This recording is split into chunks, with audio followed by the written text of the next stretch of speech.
किती छान fresh skin वाटत आहे. मस्त ग्लो आलेला आहे. छान अशी शाईन आलेली आहे आणि एकदम सॉफ्ट स्किन झालेली आहे. तुम्हाला पण हवी अशी स्किन तर चला आपण बघू. तर या सॉफ्ट स्किनसाठी मी घेणार आहे 1 चमचा बेसन पीठ, अर्धा चमचा मध आपल्या स्किनला छान नरिशिंग करेल. हळद छान ग्लो देईल. बटाट्याचा रस हा आपली टॅनिंग स्किन क्लिअर करेल, टाईटनिंगला पण मदत करेल. आता हे सगळं आपण एकत्र करून घेऊया आणि अप्लाय करूया आपल्या स्किनला आणि 10 ते 15 मिनटं सुकू देऊया. तर आपण अशा पद्धतीने पूर्ण स्किनला हा फेस पॅक लावून घेणार आहोत.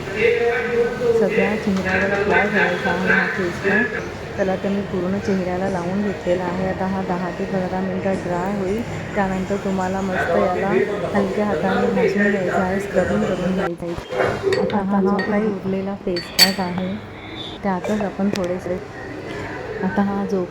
आपला फेस पॅक आहे त्यातच आपण हे गव्हाचं पीठ टाकून घेणार आहोत. गव्हाच्या पिठाने आपल्या स्किनला छान ग्लो येईल, टाईटनिंग स्किन होईल आणि आपली स्किन एकसारखी दिसेल.